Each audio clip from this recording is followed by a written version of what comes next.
Hey everyone, it's Dom seeking a thread. How are you? I'm here to give a relatively concise overview and recap of VinylCon that happened in Brooklyn this past weekend. I don't know when you're seeing this, could have been a week ago. July 13th. I was only there one day, but it happened for 2 days in Industry City, Sunset Park, Brooklyn, an area I used to live, about 25 blocks from there. Completely newly developed string of warehouses turned into retail, restaurants, open space, meeting places. Quite nice. It's a pretty big commercial sort of tourist destination now, I guess. I would say it was a pretty ideal location for VinylCon, first time in New York for this traveling record show. And yeah, organizers did a great job setting up in Industry City, good space, about 50 or so dealers, certainly a smaller amount of sellers on hand, you know, maybe a third of the size of WFMU, but quality was pretty high, I'd say. You know, there was probably some dealers that, you know, maybe were holding some things for WFMU in the fall, or Den Bosch if they're traveling there.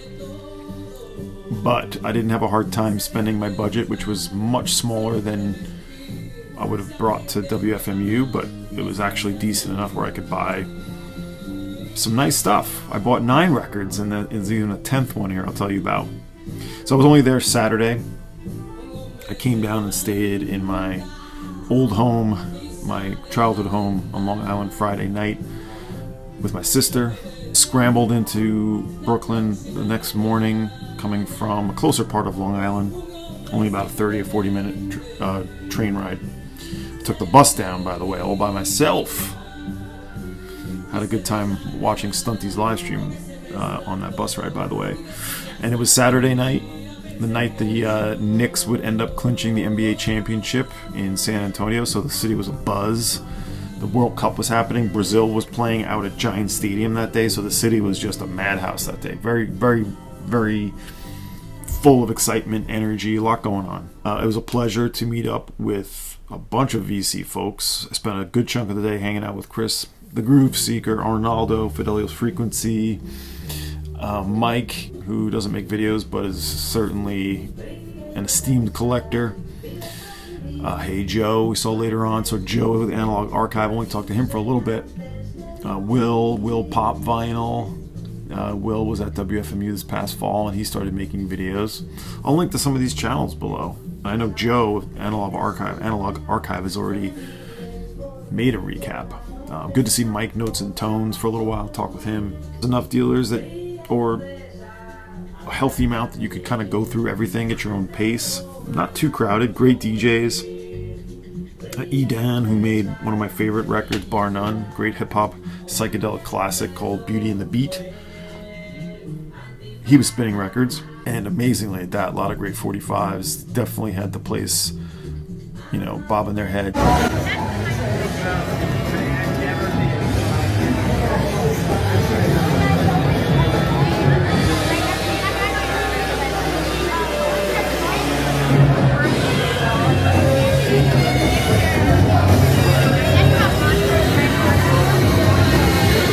Let me tell you about what I got.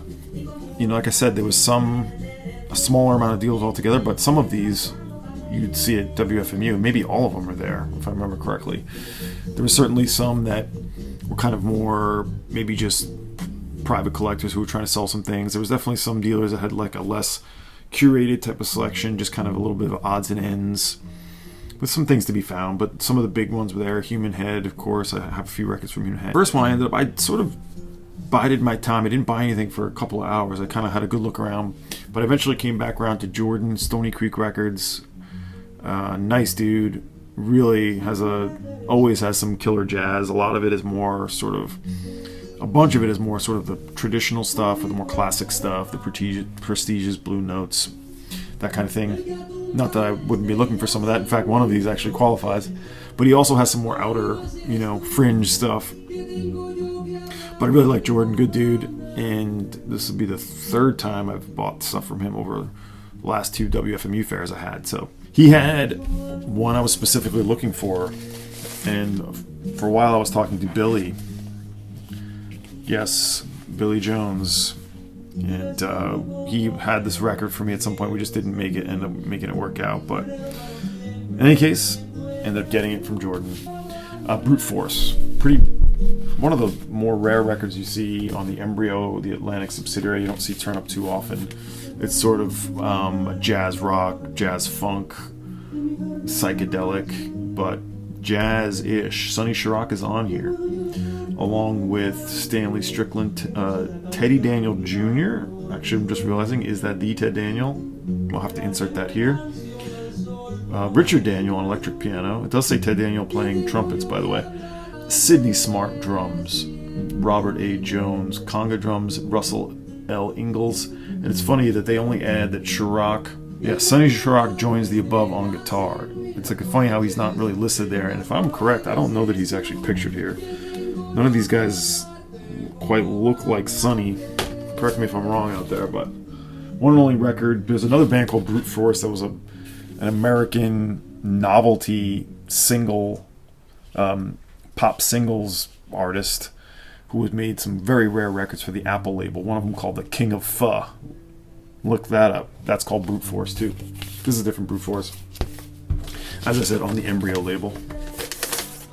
Really good label, actually. What is there? Maybe only 10 to 15 releases on the label, but a lot of good stuff. Miroslav Vutus, the Ron Carter record, Circles record, William S. Fisher. So got that from Jordan. Another cheap record. This was a bit of... I realized after I bought it, I was like, I don't really know this record like I thought I did. Hopefully I like it. I haven't been able to listen to any of these. I know that's a fun thing everyone likes to say, but it's true because I'm listening to a bunch of other stuff for the purge that's happening. I have to get that done first. But Enrico Raba, U.S. pressing The Pilgrim and the Stars on ECM, including John Abercrombie, Paul Danielson, John Christensen. So nice quartet on the ECM label, you know that. And the last record, one I wasn't necessarily looking for, but I love this album, and I still have to do my due diligence to see which exact pressing this is, but it is an original-ish, maybe early first repress, but a stereo copy of Money Jungle. This is a classic. I actually do have the tone poet of this, so I'll be, I guess, comparing, but it's the trio. And maybe, I don't know, we'll see if I keep the tone poet after this, but this is stereo. The trio of Ellington, Mingus, and Roach, a lot of sort of fraught sessions, as this is known, but I just love the mix of what happens on this record. It's on United Artists label. Again, I think this is the first stereo. It's not the mono, I know, but I was really happy with the price on that from Jordan. So those are the 3 records I got from him, otherwise known as Stony Creek Records. Another guy who was always at FMU, at least from what I've seen, Stu. I have to insert his store name here, but a ton of great reggae and dub. What a great selection. He's got other stuff too, and a lot of African records. His wall was really good. I actually took video of his composers, his experimental composers. I'll insert that here. So Stu and his shop name, which again I've inserted. The prices are on the higher end, but the quality looks quite high. There was a Lee Perry record I was really interested in. Yeah, anyway, there was a few dub records. I think I took pictures. I'll put those in here that I was interested in but didn't get. But he had one record I definitely wanted, and I think he knew. So I couldn't really get a huge discount on this, but it's rare to find in the U.S., and it's Francis Bebe, Fleur Tropicale, on the Ozileika label, of Francis Bebe's label. This is from 1975, I think it is 1976. He had another Bebe record there, the La Condition Masculine, which I have. I have a lot more to talk about with Francis Bebe, but here's the Ozileika labels. So, being that this is the last 2 copies that came up in the sale for the US on eBay, went for just under what I got this for, and most of the time it's in the Europe, and the condition is usually kind of not great. This is in nice shape, so he gave me a bit of a break on it, but not huge. Was happy to get it. And that was kind of another theme I noticed. Didn't have as much success with bargaining, negotiating, and that's okay. Like, I understand the dealers are there to, they have to load in and get there and do the whole thing. It's a big commitment for them, so I don't really push too hard, especially if the prices are fair enough. I try to get something. If I can get some, I always bring cash, and I'm happy with the condition and everything. And it's similar, it's somewhat in line for what it goes for online. I'm good. Here's the record we're listening to. And these next 2 records are from Human Head, another seller that is a consistent, turns up consistently when I talk about what records I've purchased in these types of fairs. This is Grupo Experimental Sonora del Iquia, Cuba, on the Disco Libre label. I did not know this record, but I was intrigued by it, and I listened to it. Talked a little bit with Travis, the owner. He said it was an interesting one, but I definitely needed to listen to it. And there's a lot of cool stuff on this, just from what I've heard so far. I did preview this. So this is one and only one-time pressing. This has got to be from the mid-70s. No, 1972, a little earlier. So, yeah, if the Latin record is feeling right to me, I'll get it. So that was from Human Head. And the other one he had, which I definitely paused on for a bit, I had to sort of converse with the Groove Seeker, focusing on this record, but he thought the condition was good, as did I. Now there are sleeves for these types of records. Always hard to find nice sleeves, but this is Danger, the Lajadu Sisters, one I really wanted to find at some point. I've been a fan of this one for some time, thanks to the title track called Danger, which I've said before, my family and I always think they're saying Jinja, Jinja, Jinja, Jin, Jinja. And that's the name of my daughter, Ginger. So we love this record as a family. I love the whole thing. This is original African pressing. I do need to still look at the labels and make sure everything, but this is definitely African, as you can probably tell. Sleeve still looks quite nice, vibrant, but does have some chewed corners. Not uncommon to find a sleeve from Africa like that, but the record itself I can certainly grade VG plus, and that's not an African VG plus, that's an overall VG plus. It does have a few couple of scuffs that don't look great, but I already checked those out. The Aphrodisia, some writing there, don't mind the writing. It does say made in England, but I believe this is the African pressing. I believe the records were made there. Again, I do need to double check, but again, happy with the price. Got a little bit of a break. 1976, Danger by Lajadu Sisters. He had another Lajadu Sisters record there, but I was could not be in it for too long the haul. Didn't have, like I said, all the funds I would have liked to have for something like this, but that's probably for the best. I have other fairs and other things to save for. So that was Human Head. And the last 3 records are from the dealer right next door. And there were other dealers I had sort of went back and forth with on doing some things, but I decided to leave. I found an original pressing on the trailer label, Bright Phoebus by Lowell and Mike Waterson, after I'd spent all my money from the Backpay table, which I guess gets records donated to them that they use to sort of pay back the artists who weren't getting paid at the time. Kind of a cool concept. I'm going to link to that below. But they had that Bright Phoebus record, which I love. I have the Domino reissue, which is now considered a bootleg because of licensing. Anyway, next to Human Head was a guy named Clem. French national. I don't remember if he lives here in the US or not, but a lot of interesting import UK stuff from a lot of 90s and alt rock and indie stuff that I'm definitely looking for some of those things, but there wasn't anything there for me except for this one.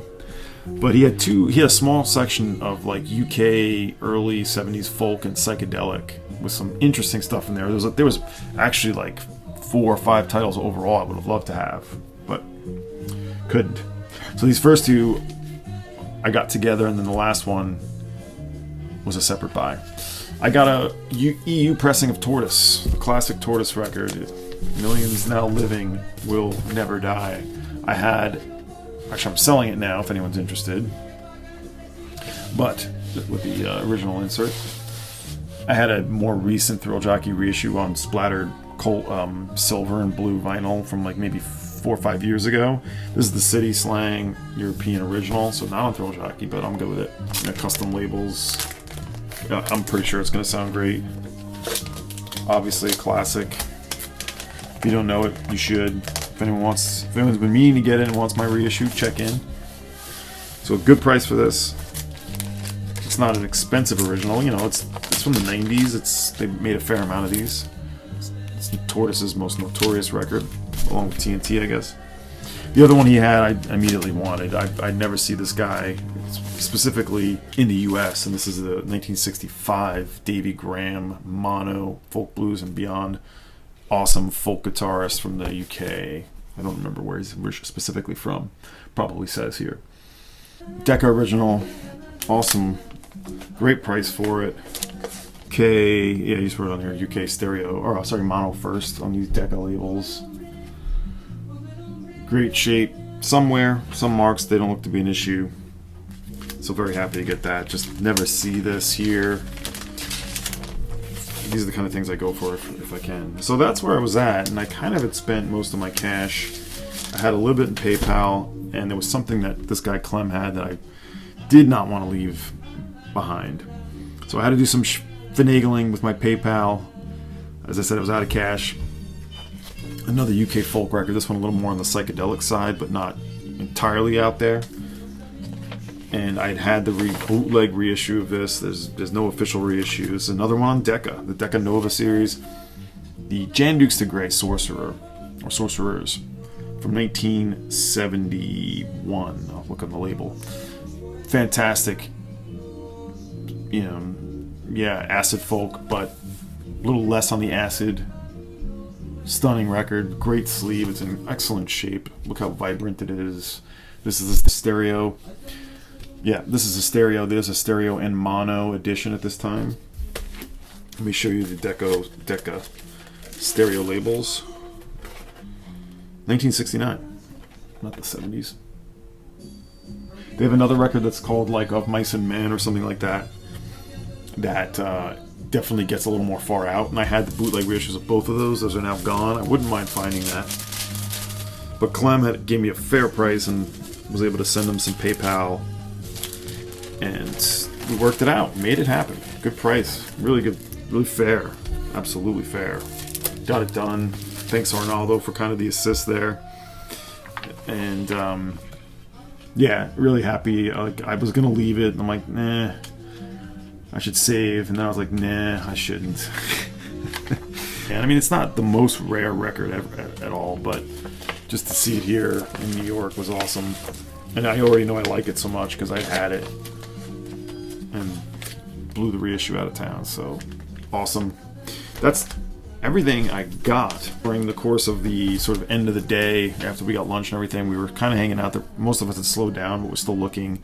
I had mentioned during lunch, or maybe Chris knew already, but I had mentioned that I was looking for the McCoy Tyner Ashanti, and there was a price on a copy for like $40, and it was in bad shape. Well, Mike, the other Mike, not Mike Notes and Tones, he came across a copy and mentioned it to Chris, and Chris, being the mensch that he is, he bought it and just handed it to me. So there it is. The Ashanti. This is early 70s.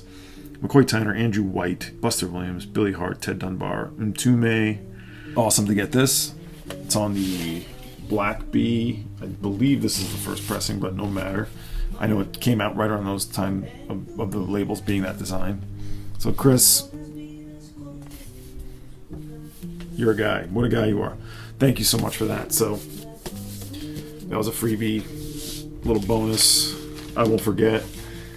And that's where we ended it. So that's 10 records total. Pretty modest, but really happy with everything there. VinylCon. I hope to go to more. I'm sure they'll be back in Brooklyn. I'd like to go to maybe one of the other vinyl cons. The rest of the day with Hey Joe quite a bit. Joe, who lives there, he lives up in the Queens area.